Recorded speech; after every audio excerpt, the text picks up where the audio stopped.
like most of the industry, has gone through significant transformations. At DreamWorks Animation, we are so focused on making sure that we're always on the leading edge of innovation, both from a filmmaking standpoint as well as all of the technology that we use to enable our storytellers.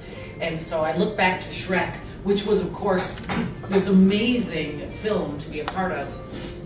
And I look at where we've come in all of these years, and it's been such a fantastic journey. When a few years into working at DreamWorks, I actually moved over to the technology organization.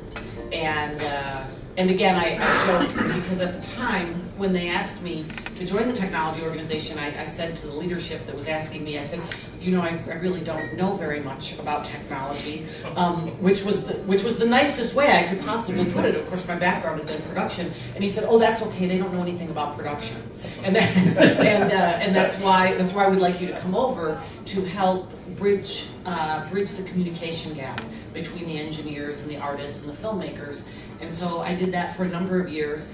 That was so fulfilling to realize that you had these two separate camps at the time, these amazing artists who just were filled with ambition, they were filled with inspiration, they had all of these amazing characters and stories and visual imagery in their minds that they just wanted to get on screen. And equally, you had this group of engineers who were wildly talented and incredibly inspired to work on the cutting edge of technology for the filmmakers. They just hadn't figured out how to talk to one another. And so all I really did was help build a language between the engineers and the artists, such that they finally understood that actually they were all going after the exact same thing. And frankly, they don't even need that type of intermediary any longer, of course, because the relationship between engineering and filmmaking at DreamWorks is one of the strongest, most robust situations that I've ever seen as far as IT, if you will, working with their end users. In fact, a few years ago, we made the decision to actually embed a lot of our engineers right within the production spaces. So if you walk through the production spaces at DreamWorks Animation, you may just as easily be walking by an animator as you are an R&D software engineer, because we have found that that is the healthiest, most interesting, impactful way for both the engineering and the artistry. Yes, it's got to be an amazing experience. We get to see the final product of the creativity of DreamWorks Animation, but it's got to have been an amazing experience to be around people that are that creative. What? It is. It's funny because when you're on the inside of it, you don't always see it until you step back for a little bit, and you realize that what's happened is that you've worked all of these years at a place where every single person, whether they're a storyboard artist or a lighter or a software engineer, and frankly, even the amazing people we hired, I know this might sound a little different, but in HR or finance, everybody at DreamWorks sets the bar way up here. It's just a culture there that, and everybody believes that it's achievable.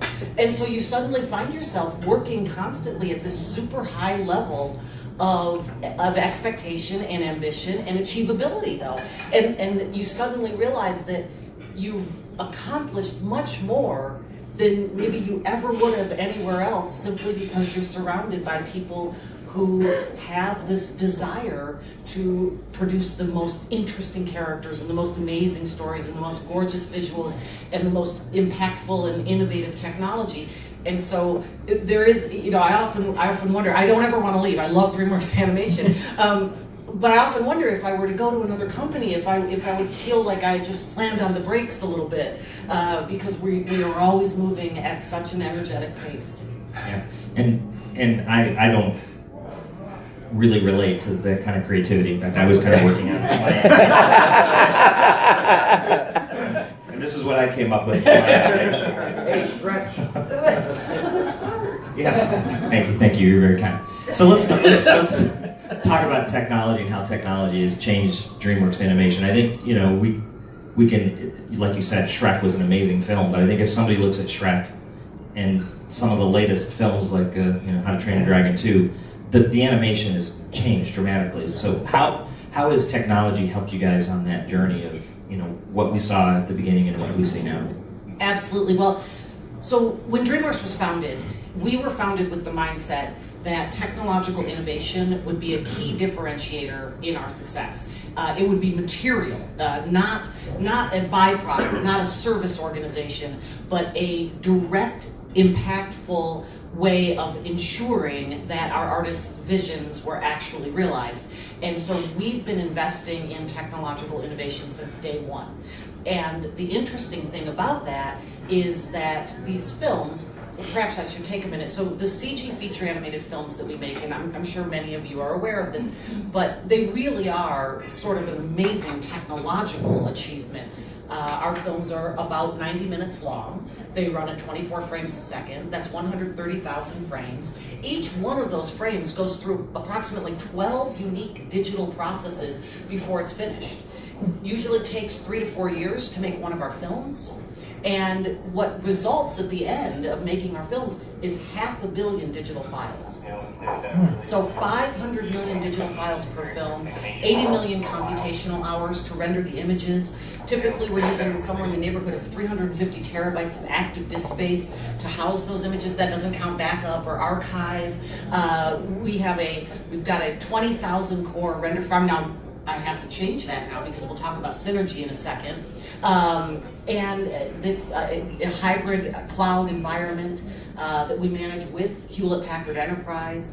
And so these films really are massive technological achievements. Because of that reality of what our product is, when we focus on technology, we know that we are essentially focusing on the paintbrush of our films. And in that, we recognize that every innovation that we make will go directly to the screen. So as we've focused on, when we've focused on 2D animation to start with, beautiful art form, and so many of the aspects of 2D animation still live today in our filmmaking, even though we don't produce 2D animation. That tactile intuitiveness of drawing and sketching, we've infused our proprietary high-end animation tools with all of those capabilities so that our artists actually feel they're not typing on a keyboard. They're actually sculpting and drawing the characters. They're just doing it in 3D space.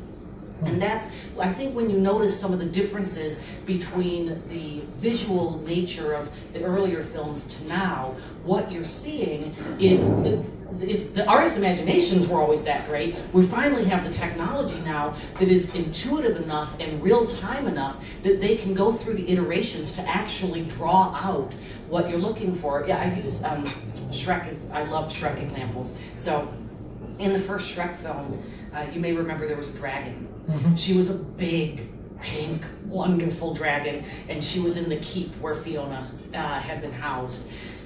People loved the dragon. As we were making the movie, the filmmakers loved the dragon, but she was so computationally complex that we actually had to gate how many shots she was in because of the render time to craft her.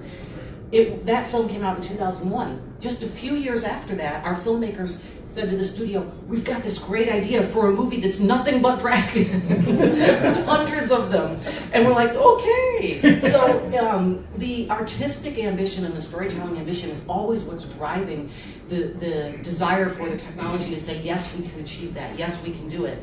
And I think that as we look at our animation tool set and we look at our renderer, frankly, they're world class. There isn't a company on the planet that has the tools and technology that we have. And we've done that through partnerships with Hewlett-Packard Enterprise. And we've done that by focusing on harnessing the computational power we have at our studio. Several years ago, we recognized that our animation and rendering tool set could be vastly improved if we took advantage of scalable multi-core computing. What we were seeing, of course, as you all recognize and see, this paradigm shift that happened about 8 or 9 years ago, in which all of the clock speeds started to level off, but you suddenly had all these cores. Well, that's great if your software can take advantage of it, but the software we'd been using in the early days couldn't. It wasn't written to be able to parallelize in that way. So we re-architected re-architected it. And when we re-architected it, we worked directly with the artist to help design the tools. So this idea of embedding the engineers with the artists actually resulted in an artist-led project to recraft the entire tool set. High-end engineering, of course, under the hood, but workflows and mindset all driven by the people who actually use the tools. So what's kind of interesting to me is I'm always kind of skeptical sometimes of technology marketing, because we come up with these terms and they become buzzwords, and these guys kind of roll their eyes when they hear people say it. One of those words that I think people are kind of like rolling their eyes sometimes a little bit at is digital transformation. You guys have absolutely. There you go. But this is the point. It's not a buzzword. This is like a prime example of how you guys are basically a digital manufacturer, and digital transformation is just absolutely revolutionized what you guys do. There's no doubt about it, but it's funny you say that, because I have the same reaction to buzzwords. They don't do a lot for me. And when you talk about transformation, one of the things that I think is that what's happened at DreamWorks is we've gone through numerous business transformations. And the reason I say that is because the digital nature is simply a means to an end. It's the business that's transforming. And that, by the way, that's just a healthy way to run a business. Every business needs to transform. Every business needs to look at the landscapes and the world around them and the opportunities and figure out the best way to take advantage of that with the people and the assets that they have. Then enabling that through the use of high-end technology and innovation, that's where the digital part comes in. But you're not actually digitally transforming, you're transforming your business. That's a critical thing for DreamWorks. We have a saying at DreamWorks that transformation is not a project, it's a lifestyle. And we believe that. We actually believe that the constant nature of actually embracing where we need to head, where we need to go, the change that is inherent in our world is one of the healthiest things that we can do for our business. Yeah. So you talked a little bit ago about how you started with 2D, the transformation you've gone through with how you do things now. What do you see looking forward? What are the kinds of, what we want to call it, business transformation, digital transformation? What do you think is like the next big thing that DreamWorks Animation is going to be transforming? Well, we're in the midst of one of our sort of big transformations, because about 18 months ago we were acquired. So that's been, I don't know about you guys, so I've been at DreamWorks for a long time, and so this is the first time I've ever been through an acquisition. I hadn't been familiar with what that was like before, and it's very interesting because we were acquired by this amazing company, Comcast NBC Universal, who acquired us because they love our content, they love our IP, they love our movies. The only thing that they're asking of us is to do more, and could we please do it faster? Because they'd like more content more quickly. And so, which by the way, that's a great problem. That's a great request to get, right? It doesn't make it easy to fulfill, but the ambition is huge. One of the things that's happening, so historically we focused on our feature animated films. Of course now, in addition to that, we have a huge technology animation operation as well television. We have a huge television animation organization as well that is using some of the amazing IP from our films to create short form television and video on demand, Netflix, things like that. In addition to that, we've started a new shorts program. So innovation's always been a big deal at DreamWorks. And what we're doing now is we're actually driving that innovation into small shorts. And of course you are familiar with shorts, small pieces of animation. Sometimes they'll play before a feature film. At DreamWorks Animation, we've always done a lot of innovation, but we've never attached it to an actual outcome of a creative product. And so now we're doing that too. We're also crafting entertainment pieces for some of the theme parks, because Universal's a part of our parent company as well. So the transformation we're going through at the moment is, having focused on feature films for so long, we now have an environment that has all of these different types of revenue streams and content creation. And frankly, from a business standpoint, what we recognize is that the nature and the way that people consume entertainment is changing it's funny, it's not leaving anything behind. It's just adding to the spectrum, sort of constantly. And so we are adding to that spectrum as well. But the nature of that means that you can't be in a one-size-fits-all environment. You actually have to have a more fit-for-purpose approach to each of these different types of ambitions and projects. So that's where something like the HPE Synergy is playing a huge role. So we did a proof of concept around Hewlett-Packard Enterprise's Synergy about, 6-7 months ago, in spring, summer. And the reason we did this is that we knew that we wanted to increase the size of our render farm because we've got a brand new MCRT renderer coming out over the course of the next 12 months. So internal, we are super excited about it. But we knew we were going to want to increase the size of that farm because we're currently working on How to Train Your Dragon 3, which is going to be one of the most stunning epic films, in my humble opinion, that we've ever produced. It looks crazy great, but it's epic. And so when we were considering the different options for increasing the size of the render farm, of course we've got a 20,000 core blade render farm right now, a Hewlett-Packard Enterprise blades, great, enormous powerhouse of a render farm. Synergy, however, was interesting to us from the automated provisioning standpoint because what we could do through the proof of concept was notice that the ability to provision resources to projects was so much faster than where we've been, and of course that's the world we're living in now. When you're only focused on feature films that each take 3 or 4 years to make, how fast you can provision resources is important but not critical. When you're suddenly dealing with feature films and television and shorts and location-based entertainment and all of these new different types of projects and revenue streams, and frankly, you now got a parent company who has already told you that what they really like is more and faster, please. The ability to provision almost on demand became a much more critical thing for us. So as we brought Synergy in, not only was it helping us architect the future of our render farm, but it was doing so with a lot less effort. So we just added 25 frames of Synergy to our environment about a month ago. We took the active provisioning for a new location-based entertainment project that we're working on that would have taken us 3 weeks, took us 5 hours. Wow. 5 hours. And that was the first time we'd done it. So I was chatting with our platform engineers, and they're impressed. I mean, 3 weeks to 5 hours is a big deal in their world. I said, what are you going to do with those extra 2 weeks and 6.5 days of your life? And they said, well, the interesting thing is we didn't optimize. That's what we got sort of out of the box was 3 weeks to 5 hours. They said, we think with just a couple of small optimizations, we can actually get that 5 hours down to 1 or 2.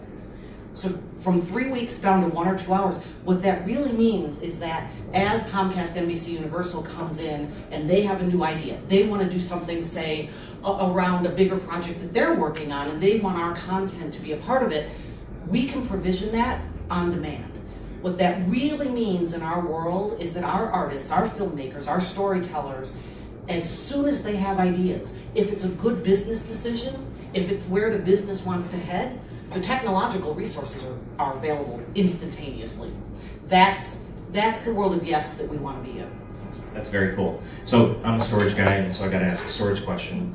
You talked about millions and billions of files for a film, the amount of capacity. I mean, how are you guys using HPE storage in your environment?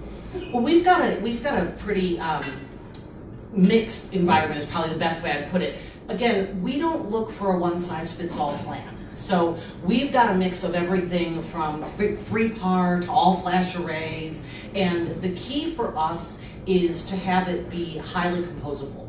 That's what we really want is an environment where, from a storage standpoint, we are looking for not just one solution, but multiple different solutions that can all easily be composed together. In fact, it's one of the reasons that we choose Hewlett-Packard Enterprise as our partner, because they recognize that, in fact, we need to live in an environment that is not all one flavor.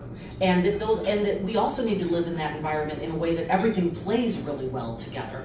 We frankly don't want to be spending a tremendous amount of time having to reconfigure and readjust and re-architect just because we've chosen a new type of technology. We want that technology to be as plug and play as possible in a world where nothing is exactly the same.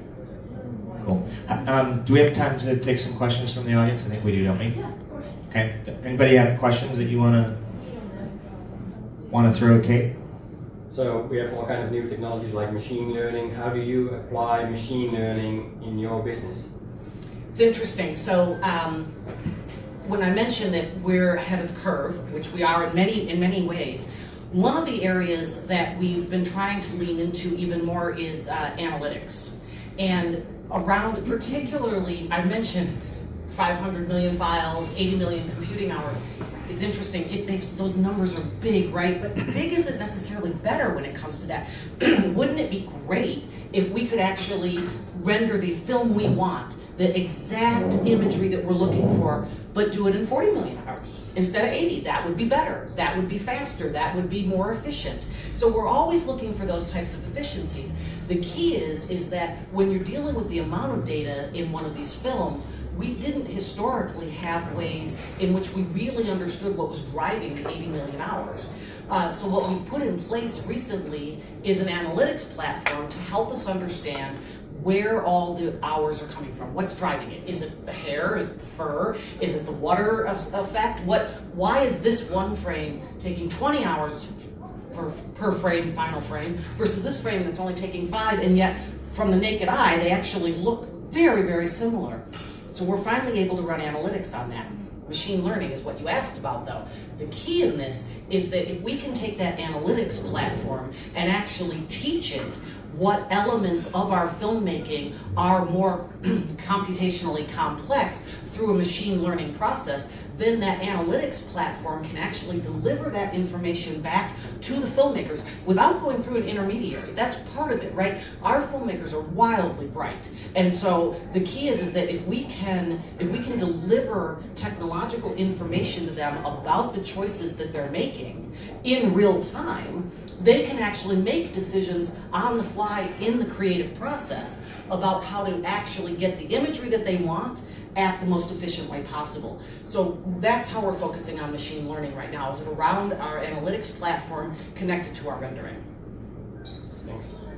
So one of the best parts about Shrek was at the end when you had all the computer animation glitches go during the credits. Would you say that with this new machine learning, with all this new, we'd find we wouldn't have that in the credits, or would we have more fun little things to look at? You know, I think, look, there is no environment on the planet, ours or anybody else's, that is glitch-free. We have all sorts of glitches. Some we share with you, some we don't. I think the world of pushing the envelope, if you live in a perfectly tuned environment, you're not working hard enough. You're not pushing the envelope, you're not being ambitious enough. We're okay at DreamWorks Animation in having, some technological glitches every now and then, because it means we're trying new things. In fact, that's exactly what our new shorts program is designed to do. And it's a very interesting mindset, because the whole concept of the shorts program is to try new characters, new visual imagery, and new technology in a way that is incredibly experimental, and actually providing an outlet for both of our artists and our engineers to find glitches. I mean, they're not actually going after the glitches, but you understand. And so I think having a world in which everything isn't perfect is completely fine with us. It means that we're always on the cutting edge of innovation. Sometimes we'll share those with you. What about security of your 500 million files data theft? Oh, security. So yeah, Isn't it fun to talk to somebody in Hollywood about security?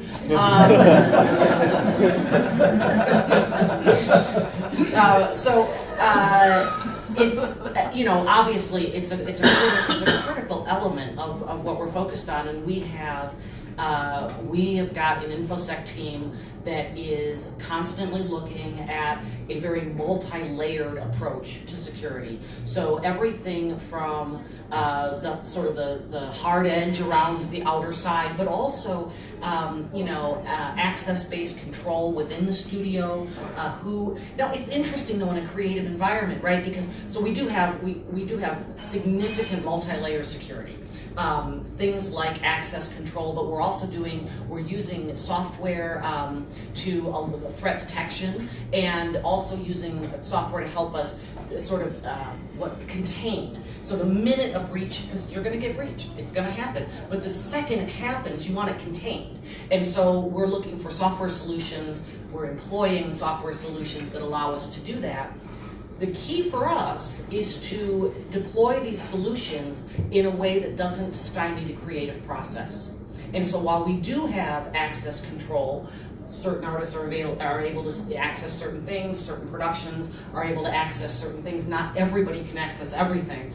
I certainly can't, but I don't need to. It's not my job, it's not my role. However, we do want an environment that's truly collaborative, and that means that sometimes you're going to have artists that actually want to be inspired by some of the things that are going on around them. Therefore, we have to consider that through our security process, that we must maintain a highly collaborative, highly artistic, highly inspirational, I guess is the best way, environment, so that people can feel great. Badging is an interesting thing. So, do we have badges? Absolutely. Do you have to use them to get onto every production floor? Not necessarily.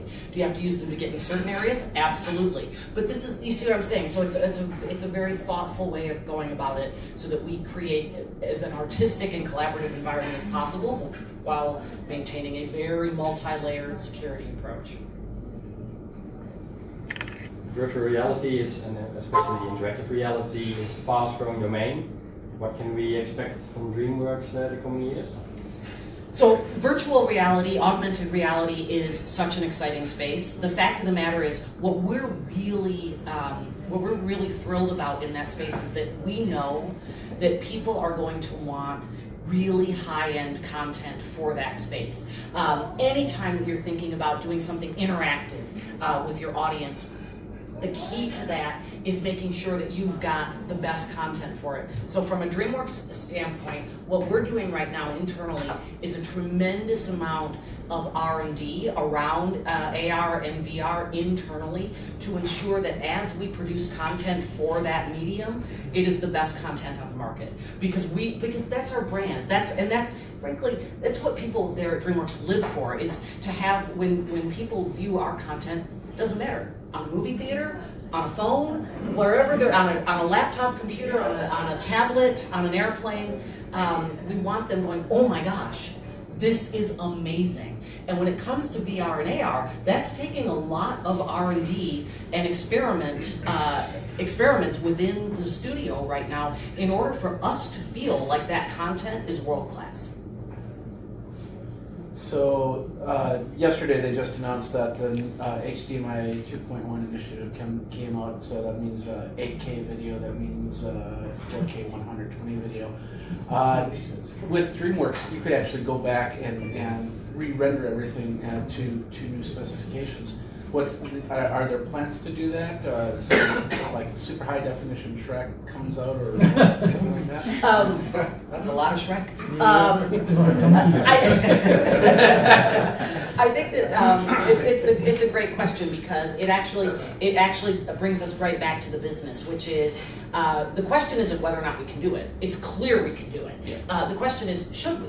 And really, the way that gets answered is there a business opportunity there? Is there a market to drive us to make that choice? And I'm not sure I know the answer to that right now. So to answer your question, I don't know if there are plans in the works for us to go back or go forward, frankly, in those spaces. I think one of the keys is that we look out at the landscape and we say, what do consumers, what do they want to consume, and what are they excited about? It's one thing to ask a consumer to pay for a ticket at a box office. You're also asking for something perhaps even more valuable from them. You're asking them to share their family's time with your content. You're asking them to go to the movie theater, which may take them 2 or 3 hours out of a day, that with their family. That's a big deal in today's world, asking a family to give you 2 or 3 hours of their time, their precious time. And I think that the question is that we have to ask ourselves is, if we were to re-render something or render it at 4K or 8K as opposed to what we're doing right now, is it more valuable for that family? Do they get something more out of it from us at the moment? So I don't know the answer to that, but that's how we consider it. You mentioned that you're being asked to do more in shorter time. In terms of technology, what's the key bottleneck that's stopping you operating quicker? For example, network, storage, and which area that would help you work even faster? That's a good question. I think the reason I hesitate in how to answer that is that we're always trying to get rid of all of those bottlenecks. And so I think that, so we have, we're Hewlett-Packard Enterprise Networking core to edge. We just installed Aruba across the entire campus so that we now have a wireless solution that is equal to our wired networking solution, which is amazing. We've never had that power before. So you say bottleneck. I have to turn it a little bit because I'm not sure that we have what I would call a bottleneck. We used to, by the way, I've been there a long time. We used to have meetings about, this was before we were partnered with Hewlett-Packard Enterprise, but we used to have meetings about the network being down or people, or render times. We used to have meetings about, are we the Pink Dragon and Shrek? We have to gate the number of shots she's in. We don't have those kind of meetings any longer. Frankly, we've built up an architecture and an infrastructure that is so responsive that we don't really have significant, what I would call bottlenecks. What we do have are the challenges of figuring out the best ways to allocate those resources across all these various projects. So one of and this is why we went to synergy, by the way, because one of the discussions that we had been having up until the synergy situation is that when a new project came up, we had a somewhat fixed, now we also use flex capacity, so it's not entirely fixed, but a somewhat fixed set of digital resources. And so a new project would come online, we'd actually have to meet with the filmmakers and the studio leadership and prioritize where the digital resources would go and how we would allocate them. And there would be a time period between when the request was made and when we'd actually get a reasonable collaborative decision about how to reallocate the digital resources. So we didn't view that as necessarily a bottleneck, as opposed to we viewed that as a intelligent way to run the business, doing those meetings and figuring that out.